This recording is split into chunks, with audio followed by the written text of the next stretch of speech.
You may have noticed we chose alternate readings for each. First and second reading. The theme and the first reading is something we had been, and the reading from Titus combines two of them this morning. So it brings together the whole Christmas season, the whole Advent and Christmas season. And it continues the Epiphany. Both because those words appear in the second reading. For the grace of God has appeared. And we wait for the appearing, as we say after the Our Father. Wait for the appearing, the coming of our Lord Jesus Christ. Goodness and kindness of God our Savior has appeared.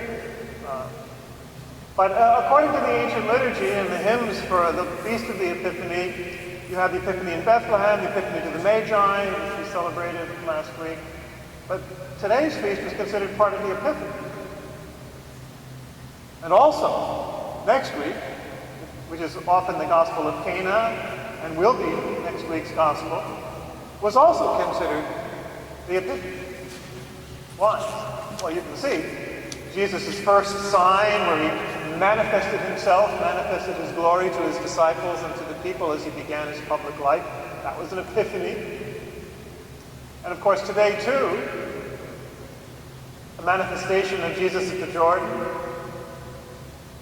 Some of the accounts make it seem like this vision appeared to everybody, but others make it seem more like it was just an epiphany to Jesus.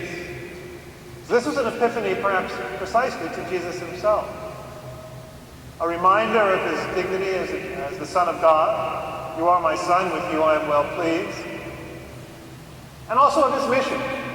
It may have been the moment, that he suggests, where Jesus himself became more deeply aware of what his public mission would be as he began it.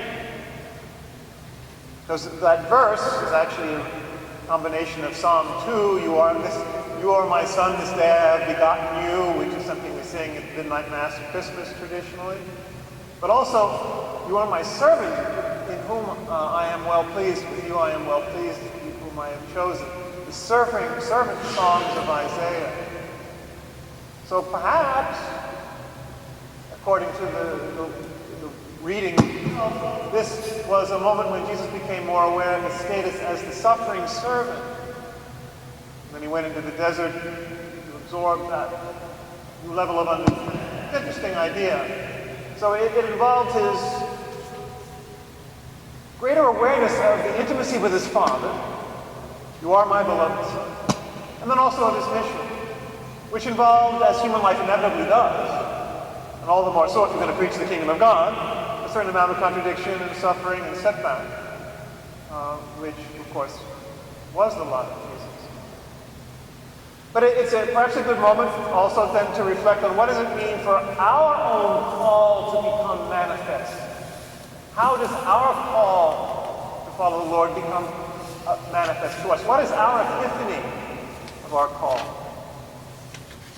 And as a young Jesuit, I was trained in the rules for Ignatian discernment and the spiritual exercises of St. Ignatius, precisely designed to help people make a life's choice, a vocational choice, and at various other times of important choice in their lives. And interestingly, hopefully know this already, the main way you discern what God is telling you is by a deep, consistent, peaceful, joyful, gentle pull. Gentle but persistent pull in a particular direction. Should I get married? Should I become a priest? Should I get single? Should I become a doctor? Should I become an accountant? You can get an answer to that, according to what the deepest pull and your own deepest desire is the will of God. That's the way I like to say it. So if you listen most deeply to that pull from within, that's God's will. So that's how God makes himself manifest. God doesn't make himself manifest with threats, or guilt, or shame, or fear. You better do this. This is my plan for you. Don't you dare run away. No, it's, you're my beloved Son. Calls us gently. It's consonant with our own deepest desire. It is our own deepest desire. It's what we were made for. It's not contrary to our own inner law. It is our own inner law, our own inner identity. So it's suave, it's wonderful, it's enthralling, it's fulfilling. Even if it's difficult, of course, as any worthwhile thing is. So that's how God makes himself manifest. And then here's where he becomes more popular. About our life's calling, follow your bliss. Joseph Campbell, that's been mocked, but it's actually very good advice. What is your deepest bliss? What is your deepest desire? That's God's calling. Where your deepest desire meets the world's need. Another good definition by Frederick Bruckner of what a vocation is. So what does the world need and what is your desire and where do they come together? Or another one that's recently heard, what makes you come alive? What's your passion? When is your bliss? That's what the world needs, people who come alive. They have heard that. And so we need people of passion and joy and engagement, fulfilling their own deepest desire and helping the world at the same time according to what they were made to do as God's beloved children.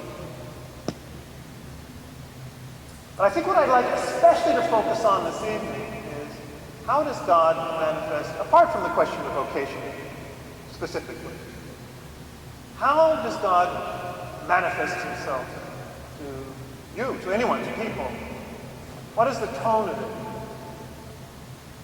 And I think you get a good indication from some of the readings today. How does it start? That wonderful aria from the Messiah. Comfort ye my people. That's how the first reading begins. Comfort my people. Speak tenderly to Jerusalem. That's how God manifests himself. And you might say, well, what about all those other texts where God is getting angry and threatening? Well, yeah, what about all those other texts? They're not as deep. They're not as true. They're less reflective of who God really, really is. Look at what Jesus does. Jesus never quotes passages like that. He's always coming back to ones that speak about in his own life, healing and consolation, and bringing life, peace. So that's how God really works in people's lives. And he says at the end, he gently carries the lambs in his bosom, gentle and nurturing. That's how God the Mother, God the Father is. Or, again, the second reading, the kindness, the grace of God, our Savior, has appeared. The goodness of God has appeared in the same reading. Literally the philanthropy of God, the beloved humanity of God. And as it says at the end of that reading, he pours out his Spirit richly upon them. These lavish gifts, like we'll see at Cana next week, gallons and gallons of the best wine after people are already drunk. And that's how abundant and giving and joyful God is and wants us to be. That's how God truly does reveal himself to us. And that's been my own experience, and that's been the experience of all those who've gone deeper and deeper, of whatever tradition, gone deeper and deeper into themselves, into the spiritual lives, to discover the mystery of God, the mystery of life, their own deepest mystery. It all comes together, it's all the same thing in the end. That's what they discover. Remember, again, as a young Jesuit, thinking I wasn't doing enough, and I wasn't giving up enough for Lent, and then God just poured his grace and love into me at Easter time, and I said, wow, it really doesn't depend on how generous I am, does it? How generous God is. Wow. Which, of course, is Paul's whole theology. We can't do anything to earn God's love if he just pours it out upon us. We can only receive it if we receive it as a gift. So it's always a revelation of God's abundance, of God's generosity, of God's love, of his sweetness, of his joy, of his exuberance, of the peace.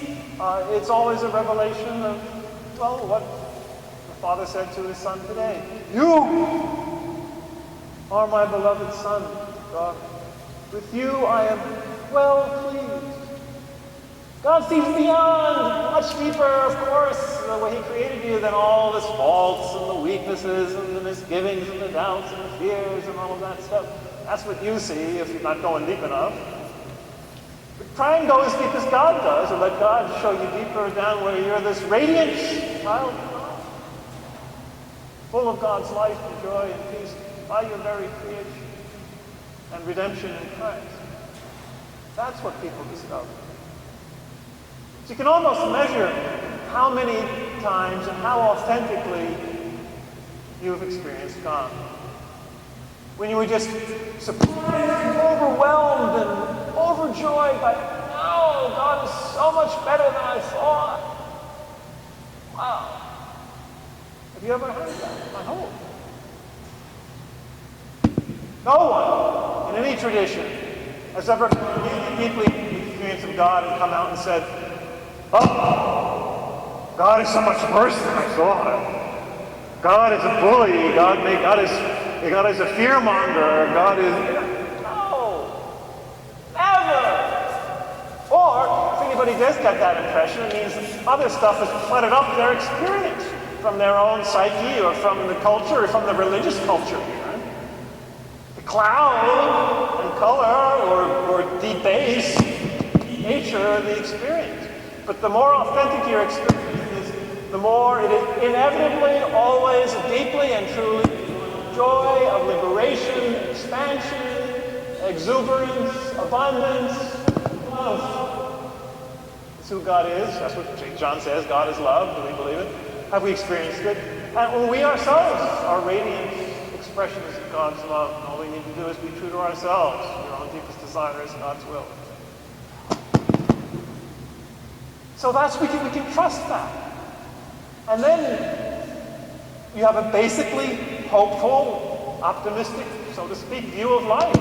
You know, ultimately, basically, everything is okay.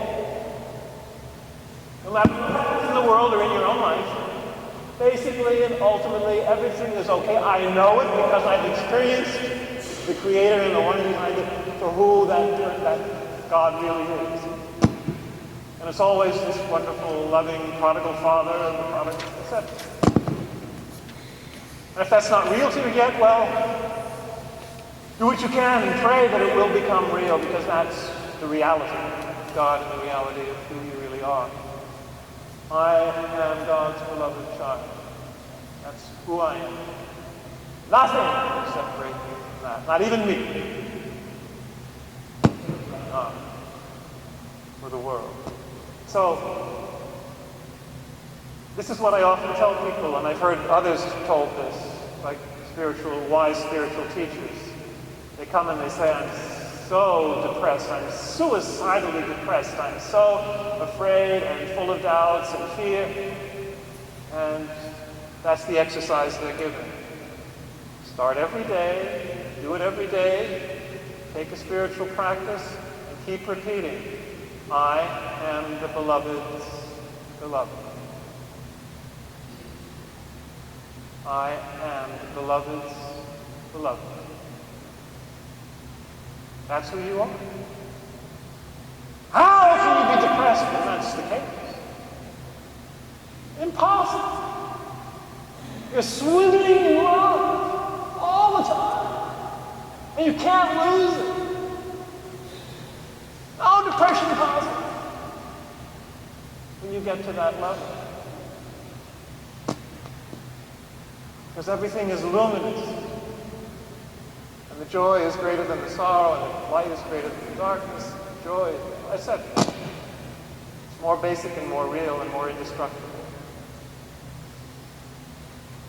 So maybe that's the spiritual practice we should all use from today's gospel. You, I, all of us are God's beloved children. In us He is right now, no matter who we are, who we think we are, right now with us He is well pleased.